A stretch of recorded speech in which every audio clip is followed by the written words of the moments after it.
Weston on the penalty. 2nd and 5. Clockers have hurt themselves. They sure have.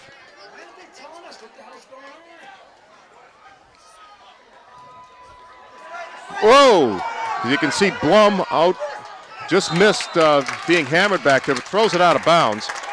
And Jose Gutierrez was down there on coverage, but it was past him. He made a dive for it, but it would have been out of bounds anyway. So it'll be 3rd and 5. He had time.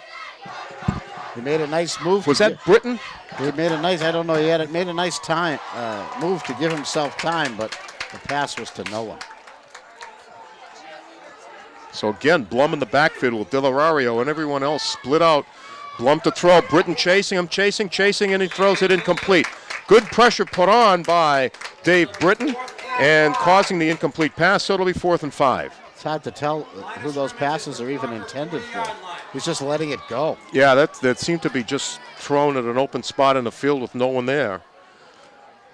But in any case, it'll be another punt by Joe Duffy, with Daly back deep around the 10. I have to say, the pass rush of the Clockers is bothering Eddie Blum. Sure looks it.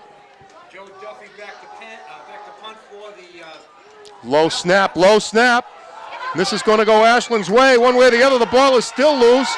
And it's finally covered up by Duffy, but it's going to be Ashland ball. And that's a disaster for Weston. It's going to be the Ashland ball down around the 20-yard line. Terrible snap, and somehow Blum never found it. He was like a catcher looking for a passed ball. He turned the wrong way, looked for it. Doesn't matter who recovers it, of course. Either way, Ashland ball. He's going to get it. It's going to be around the best field position of the night. Excellent opportunities. They sent Karat and Gutierrez to the right side. Daly on the left, but they hand it off inside. This is Lima pounding ahead. Boy, says Lima, the ball carrier. So they showed pass and gave it to Lima, and he's going to pick up about 6 or 7 on the play. 2nd and 3. 4 wideouts that time, Paul, and they run it. Yep. Weston in on the tackle. Well, going back to the last play by Weston, if you notice, he had Delario back with him, but presumably to throw a block from this and that, but he didn't do it. He wasn't much help. In any event, it'll be 2nd and 3 for Ashland, deep in Weston territory at the 20. And that's the end of the first. Oh, no, timeout is called. Timeout called. 11 seconds to go first quarter. 11 seconds to go in the first period here at Walker Field. The second down play coming up, 2nd and 2. I want to recognize the Clocker brass and the Ashland Clocker cheerleaders.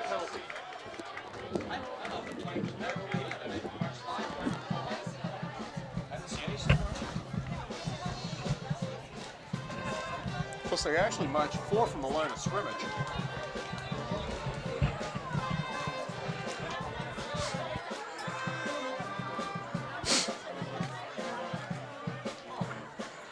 I looked up and there were no light bulbs up there. Yeah. So you did nothing. I took action. I didn't want to. I took action. Well, I didn't know you brought light bulbs. Is that enough? You are the man. Wow. You got to wonder, I'm not doing too good up here. It's hard enough. I know, right? It's kind of getting dark right now.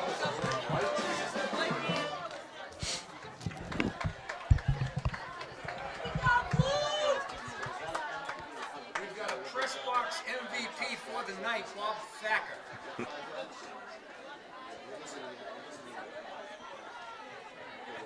So Ashland with 11 seconds to go in the first quarter after this timeout, and they have a 2nd and 3rd situation at the 20-yard line of Weston. Who had that 7-yard gain, Paul? Just before the quarter. Moses. Moses. Gutierrez in motion. They hand it off to Kyle Daly on his feet, trying to break another tackle in the dust, and he's going to be down around the 10. Good desire by Daly. With the run brought down by Constantinides. They're going to spot it, I believe, at the 11, so it'll be 1st and 10. And that is going to run out the first quarter. So at the end of one, the score is Ashland nothing, Weston nothing. And that will do it for the Daly and Lima in the backfield. Handoff to Lima. Plows ahead. Well, that was a great fake. It was Daly. Daly's going to carry it to the goal line and in. Touchdown. Kyle Beg your Daly. pardon, super fake to Lima, but it was Daly who carried it in for the score, and it's 6-0. Great run. Used every move he had. Would not be denied.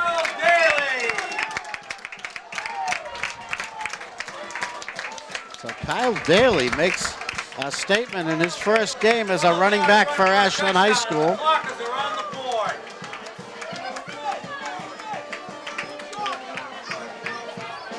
Clocker's inexperienced at the skill positions. So Dave Britton to attempt the extra point, the snap, the spot, and it is no good as he pulled it wide to the left. So the score hangs at 6-0. Ashland in the lead. You know, Chris is starting his first game tonight, Chris Nealon. And Moses got some action last year. You know, Moses, fair amount. Was not the featured back last year. No, but he had flashes of brilliance last year, as I recall. Yeah, he had a 55-yard run one game called back. And Daly, very few carries, if any, last year. Gutierrez played a lot last year, but played more on defense. Didn't make much of an impact on offense last year. Same with Jeff Nealon.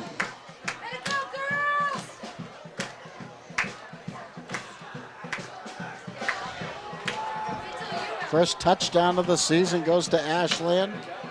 The opening seconds of the second period. And they lead 6-0.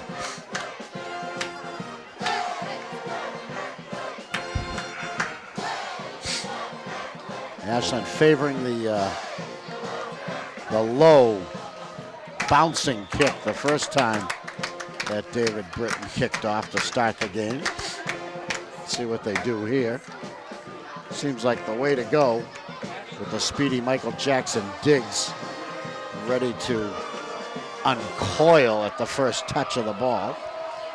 But Jackson Diggs is back deep as Britton gets a toe into it, and again he squibs it along the ground, and it goes past Delario, number 3. They're going to have to cover it. Going to have to cover it with no return, and let's be sure that that was it was number 2, I beg your pardon. That's Just, but in any case, he got back and covered the ball, and it's going to be Weston 1st and 10, and it's going to be at about the 17-yard line. Great placement by Britton, just out of the reach of everybody. Very tough to handle, very tough to even cover. It was. Never mind making anything out of it, because that ball is alive once it's kicked. Has to go 10 yards. Once it goes 10 yards, it's anybody's. Well, they got Jake Taylor in the backfield along with Blum and a whole slew of wideouts to both sides of the field. Let's see what they do. As this is Jackson Diggs again in motion, but it's Blum again on that keeper to the right side, and he pounds it ahead. He's got about 7. So it'll be 2nd down. Blum, the keeper for Weston, the quarterback. And about 7 on the play. It'll be 2nd and 3.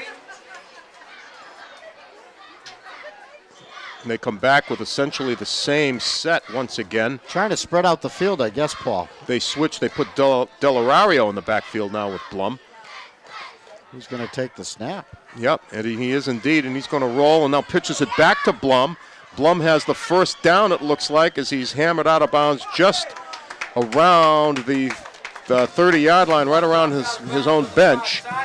But I think it was enough for the first down. So Joe Delario took that snap. Yep.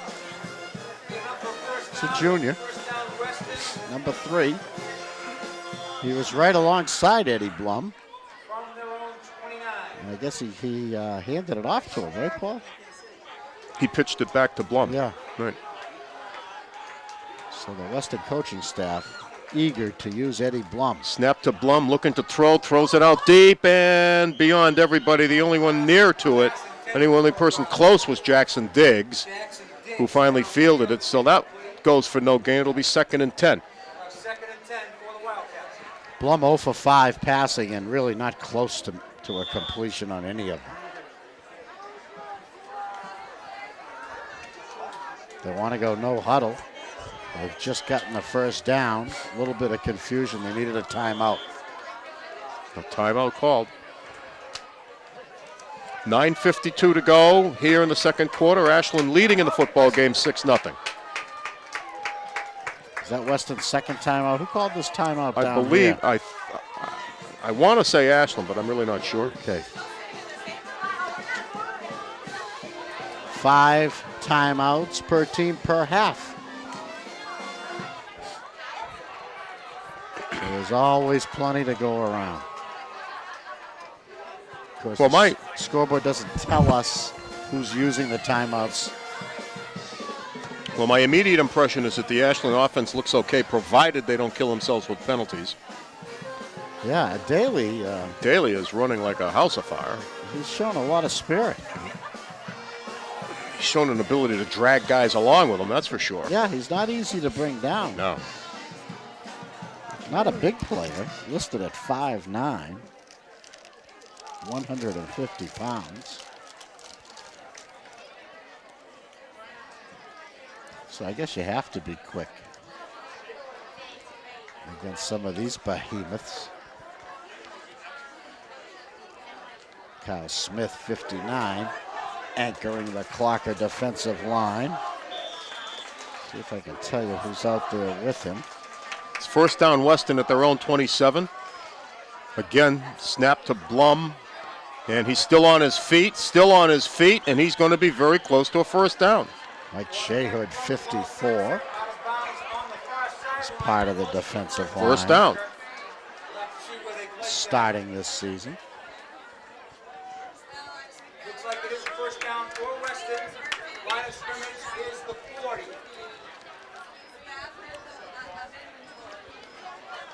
At the 40-yard line, immediately in front of us, 1st and 10.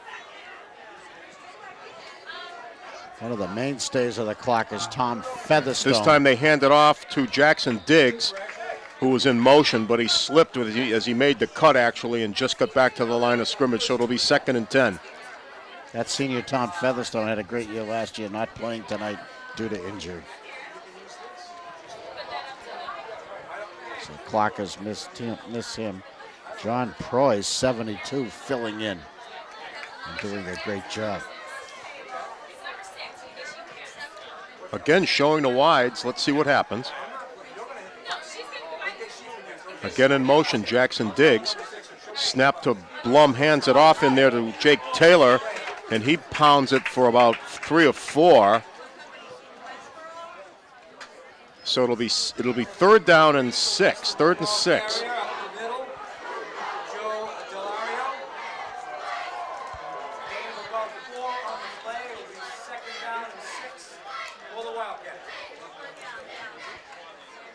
Clocker defense anchored. The front 3. This is Blum.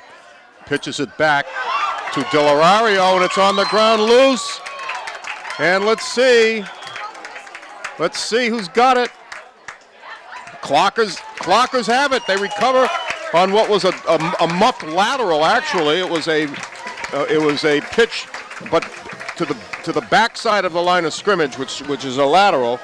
It was a lateral pass, and it was not handled properly by Joe Delario, and he was hit, dropped the ball. Ashland picked it up on the fumble, so it'll be Ashland 1st and 10 with 8:03 to go in the half. Great pressure. John Proy, 72. Dave Britton, 80. Mike Shayhood, 64. I'm not even sure that Delario handled the ball. Mike's 54. But in any event, he was hit very quickly and dropped it. And it was covered by blue. It's like Greg Cantor, 64, getting a lot of action. Whoa! Pitch back to Daly, and penetrating was Constantinides and got him. That's a big loss of about 6. It'll be 2nd and 16.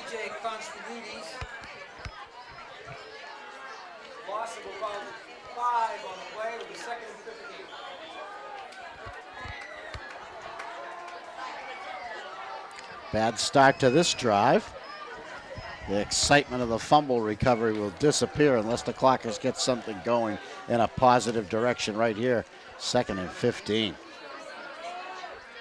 Gutierrez and Karat looks like on the wideouts, but they pitch it back to Daly, and he's going to be hit again and dropped. And that time it was Delario, number 3. Was it number 3? A spinning. No, it was number 2. Beg your pardon. Just who was back in to get him. So it's going to be 3rd and a mile. The Wildcat defense rises. That was a tough one for Kyle Daly to handle. It was a little flip, a spinning ball tossed to him by Chris Nealon. We're going to have 3rd and about 23. By the time he finished juggling it, they were on him. Passing situation from midfield. Chris Nealon. Well, they bring Daly to the near side right. No shotgun. Nope. Nealon has Gutierrez back there to block, but he hands off instead. It's a draw. It's a draw play, and it's Daly still on his feet, and Daly is going to pick up about 9, but it's going to do him not much good. That would have been 23 Santaski, who was the wideout, I beg your pardon. In any case, Daly picks up about 9, and it'll still be 4th down and 12. At the 41, probably punting, but we'll see.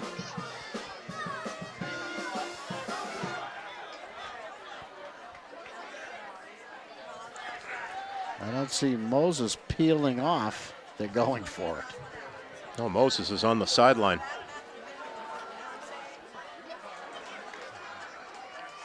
So they tried the draw play at 3rd and 20 plus. Let's see what they do on 4th and 12. Have Santaski and Gutierrez to the near side right on this play.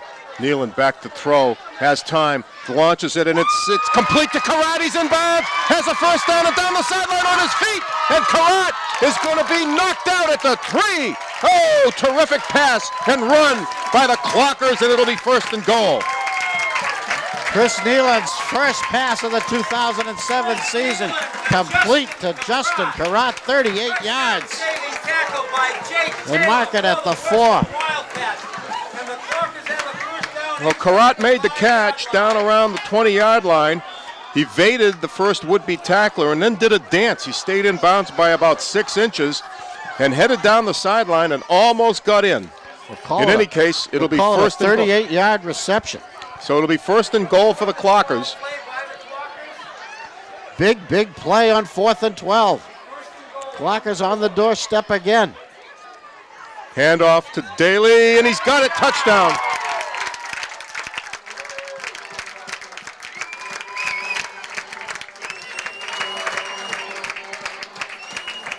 So with 5:24 to go in the half, Ashland extends the lead to 12-0. Daly.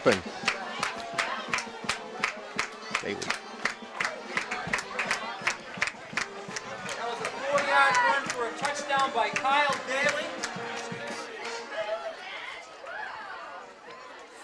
See if the Clockers. No, evidently they're going to go for 2 because Britton comes to the sideline.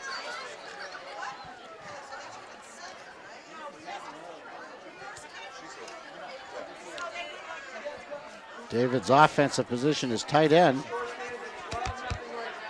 but he's on the bench. Handoff to Daly, and he's not going to get there, so the score will hang 12-0. 12-0 after 2 touchdowns. No surprise there, I guess, No, Paul, that no. Daly tried it up the middle. And Weston is kind of figuring that out now.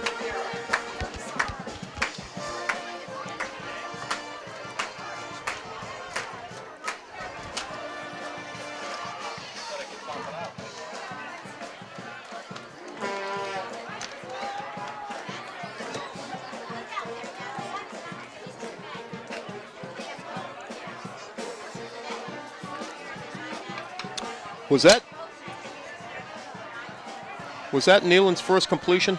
First pass. First pass and first completion for a touchdown. Not bad. Not bad at all. Not bad. Didn't go for 6, almost went for 6. 38 yards. Big play. 4th and 12, Paul.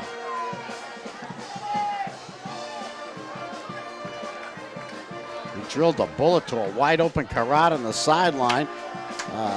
Justin caught it at about the 35 and took it all the way down to the 3. Daly rushed it in on the next play. 12-0.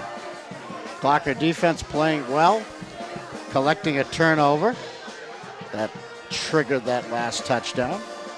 And the Clocker offense very efficient their last 2 times with the ball. So another squib kick. And it's going to be covered over around the 37-yard line. Not bad field position for Weston. Now it'll be Weston 1st and 10. I think that was a little shorter than David really wanted it. Yeah.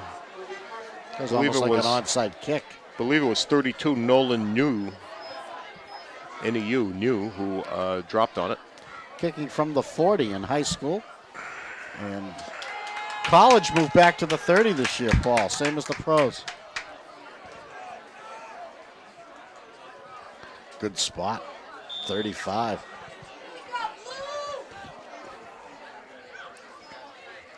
Blum hands it off, big hole. And that was... Delario? Was that Delario? Didn't see the number, unfortunately. Yes, it was Delario. So he gets about a 6-yard, 5-yard pickup. 6-yard pickup. So it'll be 2nd and 4. 2nd and 4. Good run. No huddle. Here we go again. That's Delario again, and he's going to be hit at the line of scrimmage and dragged back. He might have gotten a yard out of that. Not much more. It'll be 3rd down. The Wildcats want to go, but there's no holes. Nope. They're playing an aggressive offensive style, but there's just no openings. Walker line and linebackers stuffing everything.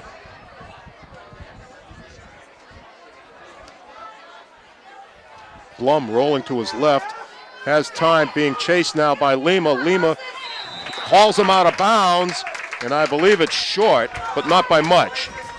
It's going to be short by about a yard, maybe 2, so it'll be 4th down. Mike Della Famiglia, number 2, getting a chance in the defensive backfield for Ashland. As the Clockers lead 12-0 with 4:20 to go until halftime. It's going to be 4th and about 1. So clearly they'll go for it.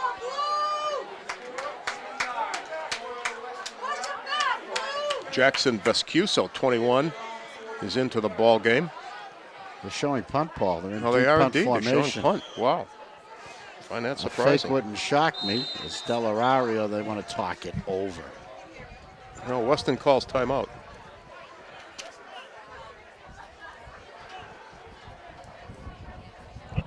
Well, they tried a direct snap on one play. Was it to Delario or Taylor? Delario. So that could be. Good spot for it. Yeah, but the truth is I can't understand it, frankly, because they only need the one. And, you know, on those... punts, you don't gain that much. No. But the point is that they've been able to pick up one pretty consistently. They've rethought it. Yeah, Paul. they've rethought it. And the punter stays in, but he's going to be a down lineman on the play. Blum and Delario are in the backfield so far. They love to use wideouts on both sides. So they're the Indianapolis Colts, but they haven't shown the ability to pass. Well, Blum's going to throw. He's being pressured, being chased, has time, throws it out, and it's going to be tipped and complete. Complete to Jackson Diggs, has the 1st down plus. That's one way to get your first completion, Paul. Sure is. And completed. Jackson Diggs the A nice gain. The good pressure by Big Mike Shayhood. But Blum eluded him. No huddle. No play. The referee stops the clock for what reason? Illegal Flags. procedure. Illegal procedure against Weston.